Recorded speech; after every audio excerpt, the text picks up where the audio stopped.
Einen schönen guten Morgen wünsche ich Ihnen heute an diesem wunderbaren Sommermorgen. Es wird heute sehr heiß. Es wird auch das Interview sehr heiß, das ich heute führen darf. Asetila Köstinger ist nicht nur Gründerin, sondern auch international unterwegs in Sachen Female Entrepreneurship und Women in Tech. Etwas, was mich auch sehr treibt. Das ist auch der Grund, warum wir jetzt von Deutsch auf Englisch wechseln werden, damit wir auch Asetilas internationale Community gut reinholen können in den Call. Thanks, Asetila, for coming here. I would still like to start with a brief introduction what INiTS does. INiTS is Vienna's high-tech incubator. We have run the A+B SCALEup program since almost 20 years with a focus on research and development intense startups that really have a very innovative idea and support the founders of those startups at the very early stage. We work together with all the universities here in Vienna, so there is a broad spectrum of startups that we have supported over the years. Is pretty much in every industry. Today we are going to talk about climate change and a startup in that domain. But we have also other startups, and everybody, also the international students and researchers that work at the Vienna-based universities are always welcome, because we run the program not in German. We switch to English as soon as we need it, as one person needs it. Together, in parallel to A+B SCALEup, we also invest into the SCALEup Incubes with Startkapital up to 100,000 euro. We also run Start IP for all those entrepreneurs amongst you who are looking for a technology-based business idea, where we help to the universities, but also corporates, to identify technologies, intellectual property, be it algorithms or patents, that can be transferred into a startup, and where entrepreneurs are needed to really do it.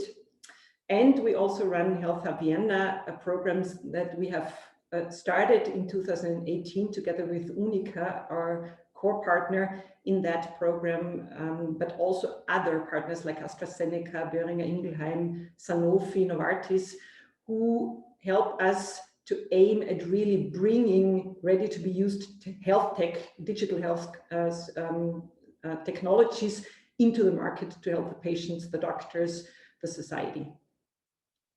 Very soon, we will also start another program that is Validate Global, a global goals program that we start together with Impact Hub. And that's exactly the domain where Asetila's business is in. In fact, Asetila, I'm really happy to have you here in front of the mic. Can you please join us on stage?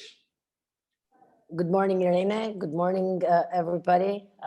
Thank you for inviting me. I'm very, very happy to be here in this talk this morning. Good morning, Asetila. Let's jump into a couple of questions. You have co-founded Greenwell Energy, a startup in clean tech who uses old oil and gas wells to do something against climate change. What do you bring in to the business, and why did you join this business? When I joined Greenwell, it was only an idea. We create today geothermal, or we plan to create geothermal energy for all oil and gas wells. My partners, my business partners today, or co-founders, these two genius technicians, one environmental engineer and one former petroleum engineer, had this excellent idea. But when technicians talk to each other, they can only talk to each other. And in our case, it's a technology push. So we had to find this problem of the customer.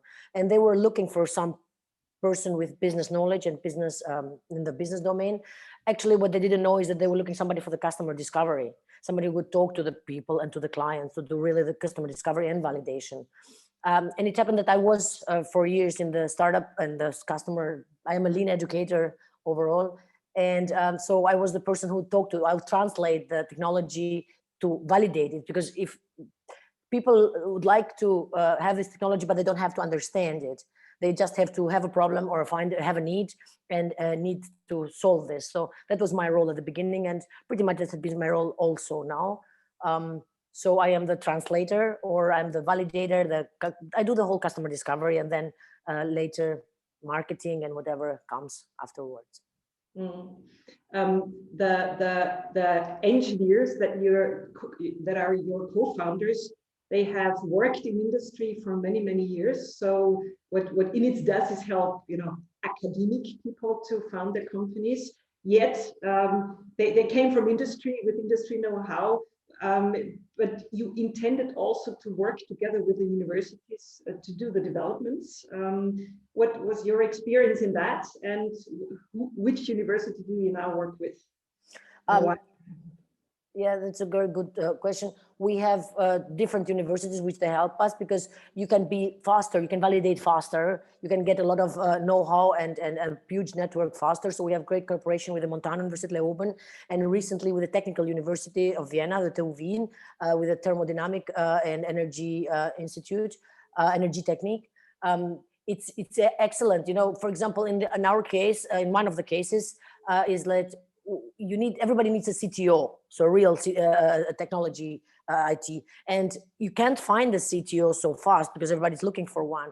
But in this case, we worked with the Technical University, and we came faster to this solution. So you don't have to search for years to find the right person. While they have solutions, they have all the know-how. So yeah, we are very happy to have had this cooperation with the Technical University. Yeah, thank you very much. You have started many different projects to really foster women in tech, female entrepreneurship, but also sustainable development goals projects.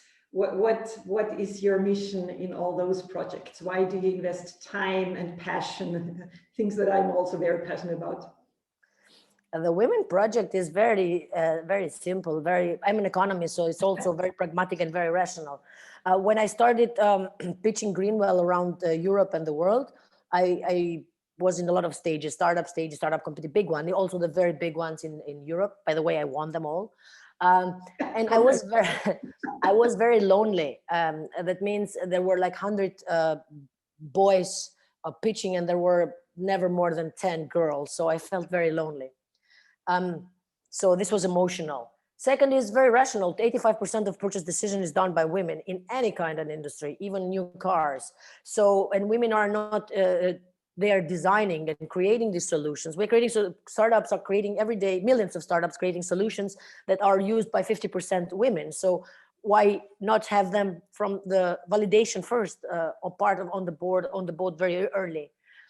And this is why I said, and then role models. So I said, okay, I like it, I do it well. Apparently now also, if you are you have found a good problem, and you are designing a good solution to it. And if you are a woman in a startup, you have also a little positive discrimination, because all investors, juries are all pushing teams to say, hey, you are 4 boys, what are you doing? So they are looking for female founders or female co-founders or also partners.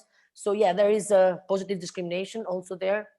And the last thing is, in my generation, we complain that there are all men there have been designing and running companies. And yeah, that's true. We all know it. But maybe there were less women designers and startuppers and creators then. Today, the girls and young women and girls, they have to stand up today and solve their solutions themselves, because otherwise they'll be still complaining 20 years later that still boys are doing it. So yeah, these are my reasons, and I like it, and I think my purpose is really to stand up there, talk about it, and do things so to inspire, to take people, girls especially, to take also young people to take action. Yeah. Thanks for being such an amazing role model. Really amazing. So did you also experience negative feedback, problems that you saw because you're a woman? Because having a unique selling proposition by itself, because there is so few still, unfortunately, but are there also disadvantages? Did you feel something like that? Oh, yes, they are, but they make us stronger. I hope I don't have a day without struggles and challenges. I'm a non-technician. I am a woman. I am not born in Austria. German is not my mother tongue. So yeah, you can imagine yourself. But also all of these things make me better because I think, okay, every day I have to approach one of these.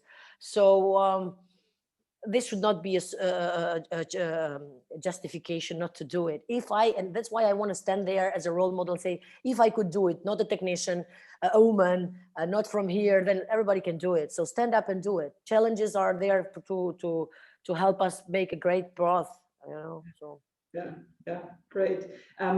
In the startup world, another question maybe, unicorns are the big goal. We now hear it in the news and read it in the news. When does Greenwell Energy become a unicorn? What's your aim? the first there was we were pitching in front of a jury, investment jury, and they told us, yeah, but you don't scale and this scaling. And I was like, but we are not a unicorn. Everybody expects you that you scale like a unicorn, right? So I said, but we are not a unicorn, we are a zebra. And they asked me, what is a zebra? And I was like, okay, Zebra is a startup company that has works for profit and for impact, and don't sacrifice which one for the other. So it's black and white. And exactly, we are a zebra. So the companies or the startups of the future have to be zebras in order not just to focus on exit. So drive growth and then exit to the best bidder. We have to create solutions that also are fair to everyone, that they create the same way of profit and impact. They create them and they foster them with the same interest and the same attitude. So yeah, no, we'll not never be a unicorn, sorry, but we will be a good zebra. And I also am part of a community called Zebras Unite, where we share and care for this kind of zebras, because it's harder at the beginning, it's harder to validate. And although it's very clear that we have this problematic, we are in a crisis. We are not in a climate change, but we are in a climate crisis. It's urgent, right? We have everywhere COVID crisis and political crisis, but still we say for the climate change. So today is burning. And if you haven't noticed today in the heat everywhere in Europe, then this is eye-opening. So we need more zebras, and we need to share and to create the economy of the future that serves everyone. So yeah, but you still aim to grow. What is your aim at the end of the day with Greenwell Energy? We create geothermal energy where it is. We don't need to drill. So we recycle it practically. We have this resource that is very worth. Like we recycle PET bottles and aluminum cans, and we don't recycle these huge, very powerful sources of energy. And geothermal energy is the energy of the future. It's energy that is 24 hours available, not when the wind blows, not when the sun shines. It's not dependent on anything. And once you have drilled it, it's renewable, so you can have it for a long time. But we reuse the existing ones, and there are a lot around the world, around Europe anyhow, in Austria, but in Central Europe a lot, and around the world much more. So we'd like to recycle them and grow. So we would like to have as many resources of clean energy where the people need it. Most of the time, our resources are in the middle of agriculture area. That's why our first use case would be agricultural production that needs mild heat there where it is, not transported, not chain, not transformed in other sorts of energies. It's very cold in Central Europe, and we need heat.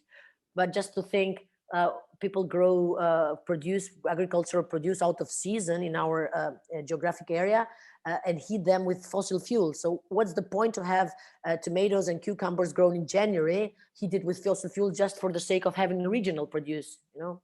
So it's also a good time now. Your technology enables this?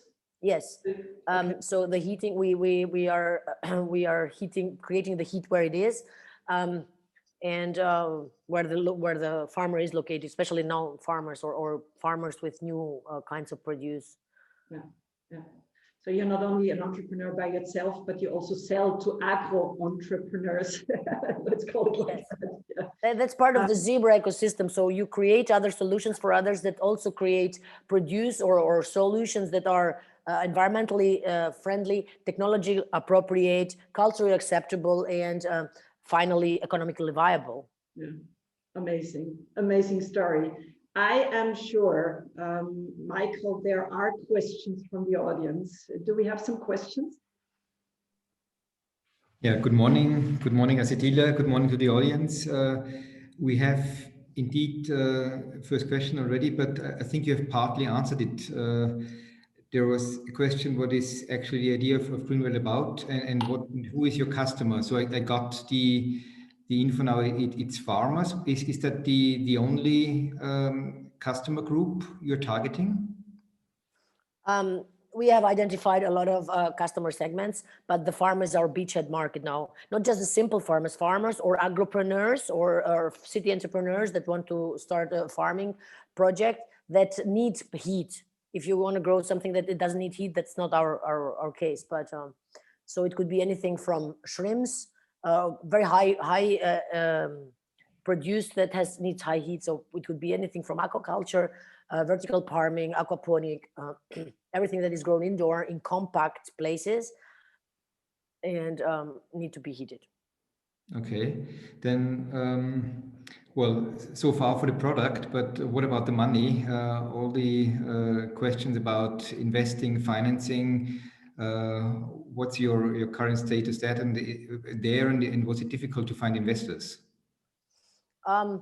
When you are working in such an idea as a startup idea, you cannot approach any investors because some of them, they have no interest and the others won't understand. So you have to approach the right investors. And there are a lot of impact investors around. We have an angel. We don't have an investor. We have a business angel, and we are very proud and very happy that we have him on board because he believed us in the first moment. Actually, he believed us in the second moment after we were in INiTS. So we are part of the INiTS incubator. And after that moment, it was one day after we finished the INiTS incubator that we had the talks with him, and everything was done very, very well. So the right investors will understand your idea, but you have to have the validation. So we have to have the real problem. Even in our case, it was a market technology push. My validation should be done and should be clear. So and with that business angel, you now go on in a journey. So that's sufficient for the first couple of months. Yes, actually, we call him team member now. He's people know that he's our angel, but he is our team member. So yeah, very, very, very cool cooperation from the beginning, and yeah, we'll go with him. Okay, so for the audience, please take a chance, post your questions in the chat, and ask. Here's the next one already. Okay, who is the owner of the wells? Who bears the long-term risks? Very good question. Different countries. So different countries have different legal liabilities and responsibilities. So in some countries, the oil wells still belong to the oil companies, but in some countries, it's very easy to get them immediately. So you buy them or you purchase them for a certain amount agreed together. And in some countries, you can get the well, but you never get rid of the liability, especially the environmental liability it ties to the well, to the oil well companies, to the oil companies. So yeah, so we are working in different models in different countries, and to come around it. Some countries where it's very difficult, we try to get their cooperation first to build pilot projects till our legislation, till our governments start to accept that climate change is climate crisis. And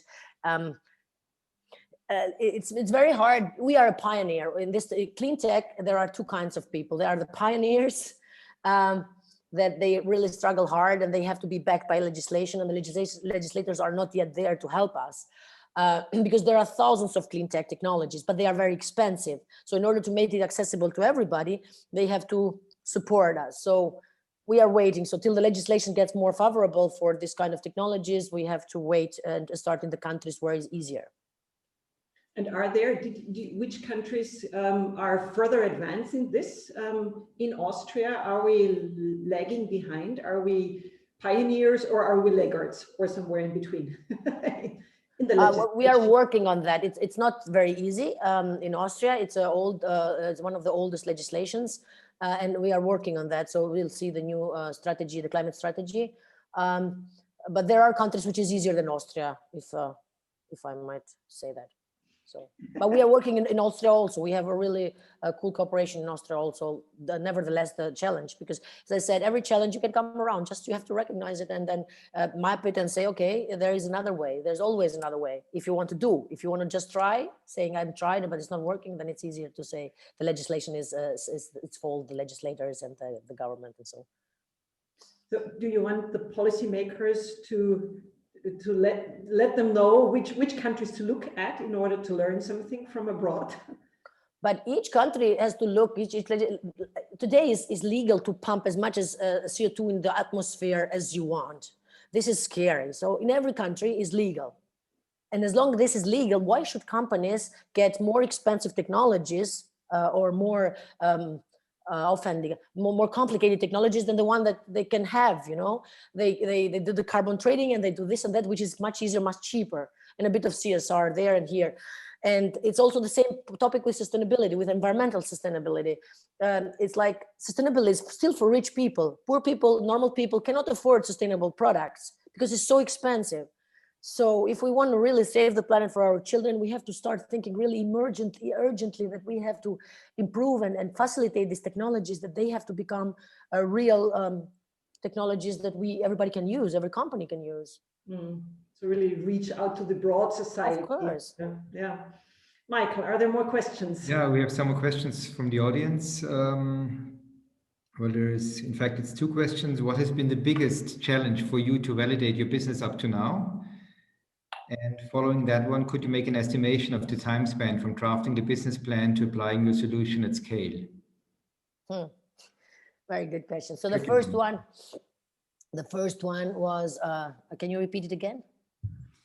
Yes, of course. So what has been the biggest challenge for you to validate your business up to now? The first very, very big challenge of the validation was to understand our customers, who they are and why they are, because it was at the beginning we thought everybody needs heat. In Austria it's very cold, 7 months, so we need heat. So we mapped them and we found them. And finally were this kind of farmers, but I mentioned before, so either young farmers, innovative farmers, agripreneurs. And then it was very hard to find them because we tried to go to every meetup, farmers meetup, young farmers, farmer magazines, and that was hard to know what these farmers read, what do they see, to really find the channels, how to reach them. We have experimented many channels. I don't know, maybe some of you have seen us in the Dragon Den, in the Austrian Dragon Den, 2 Minute to Millions. That was also part of our reaching out, so that if it's hard to find them, then they should find us. They should know that our solution exists, so they should find us. But now we know, so we found the right ways and the right channels, so we know how to get them. It's a combination of channels. It's never only one or two.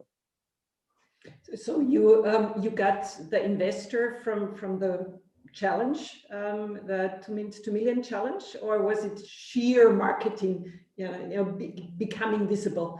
And maybe your advice to the audience: when should you go to that challenge, that TV challenge? We're not done yet with this, with the challenge. I can talk about it yet, but you should go there when you need something, not just go when you're not ready. If you have something to sell or even the idea, so then you should go there. But we know as startups when we are ready. We don't need people to tell us. So there is a gut feeling and there is a common sense that we know. So if you go too early, you are burned. If you go too late, you are too late. So, there is this right moment when you need something, also the money. It's not easy money there because there's a lot of work to go to the challenge, to the TV challenge. It's so much work, but it's worth it. So if you are the moment is ready, then it's worth to do it. I get this question all the time, and I can't tell anybody go or do not, because everybody knows for itself, but be honest to yourself and say, am I ready now? And you don't need external people to tell you, you know it. Yeah, we have one more question in our chat. Do you have a proof of concept in terms of feasibility and environmental regulations? So water contamination, disposal concepts, energy efficiency versus costs? Yes, we have a business case for that. And we have actually different ones in paper. Our pilot will be soon, hopefully finished. It was delayed because of, everybody can use the COVID as an excuse, but it was really delayed in our case because of COVID. So until the end of the year, we'll have also technical proof or a pilot working. So yes. Okay, there's another one coming in. There was one before, yeah. I think, Michael, there was one before I didn't answer. The challenge and the second one. This was the one, this was the one linked to the time span from drafting the business plan to applying the solution. In our case, we are working with the 3,000-4,000 meters deep holes in the earth. So as my good partner, my genius petroleum engineer Werner says, we work with geological times. So I cannot take my time or the time we need because ours is very slow. It's slow in the validation, it's slow in everything. But normally you should be able, depends where your customers are, but if they're on your location and you are solving a real problem, you should be able to validate it within 1 year, even shorter, depending then if you have, I don't know, studies or medical devices or medical research, that's another thing. But if you have simple problematics, then you should be able to validate fast with the right methods, you know. Well, we hope we see you scale not only in centuries, but a little bit earlier too, in order to save the climate. But there was another question, Michael, I think. Yeah, there was another one. CO2 storage in wells. Are such projects a competition to your business or may it be combined in cooperative actions? That's the question. Yes, we have been thinking of that, but we really believe that nobody who saves CO2 is our competitor. You know what? We are too less. We have to be more. The more people work on CO2 solutions, the better is for the CO2, the better is for the technologies, the cheaper they will get, and everybody will use them. So we have no competition. Please use them. If you do that better than us and faster than us, then we respect everybody who does it, but we will also do it one day. Very good answer. Thank you very much. Yeah. So how does your daily life now look like? Maybe how did it look like during 2020, and has it changed anything for you? Was CO2, people were talking about the health pandemic, but now really the climate pandemic has become really visible and urgent, and a broader society really being aware of it, maybe also aware of what we can do about it. So what's your opinion about that? For Greenwell, a lot changed. A lot of Greta Thunberg happened for once, and then the pandemic, as you said, the dolphins came to Venedig, so people got to where Trump happened, and then Trump left. So, so yes, we have noticed immediately from the moment we started till today, it's a much more awareness. Everybody wants now to invest, to think, to change, to create solutions, CO2 neutral. So yeah, everybody's thinking about. Hopefully, the carbon tax will come. So if the carbon tax will come, that will be for us and for all our customers a great thing, because then you can also produce tomatoes and cucumbers and whatever, shrimps from Austria carbon free, because they will not have to be traveled. The Suez Canal happened. So a lot of things happened. I don't know, not on purpose, but people recognize that we don't have to ship everything around the world because transport is so cheap, because CO2 is so expensive. It's for free, but it will become expensive. So yeah. We are feeling very well in the last 2 years toward awareness. So it helped us. Michael, maybe one last question before we close. Yes. And there is one indeed. And for what use case or customer type is the proof of concept? Is the question. Shrimps, and so growing indoor shrimps in landlocked countries, and exotic fruits. But also we are working in mini greens, microgreens, and vertical farming. So if you are willing to produce shrimps, the world famous Vienna shrimps, like the Vienna Walzer and the Vienna Sachertorte, then let's do the Vienna shrimps, then please contact me. Asetila Köstinger at Greenwell.energy. Thank you very much, Asetila. It was really an amazing interview with lots of different topics. And what I personally take along, that now past 2020, this is the age of CO2 and climate entrepreneurs. So to all the audience out there, always happy to work with you. Looking forward to making more and more startups in that domain and helping you to scale just like Asetila and find their investors. I would like to close now to give you point out the next SCALEup Talk. We will take a summer break in August. There will be no SCALEup talks in August. We will start again on 9th of September. And so far we have not finalized and taken the decision who we will have in the interview. Suggestions always welcome. If you want to hear a certain topic, please let us know. By this, I would like to wish you a very great day, an amazing and relaxing summer, and see you again in fall. Have a great day. Bye-bye. Thanks for being with us.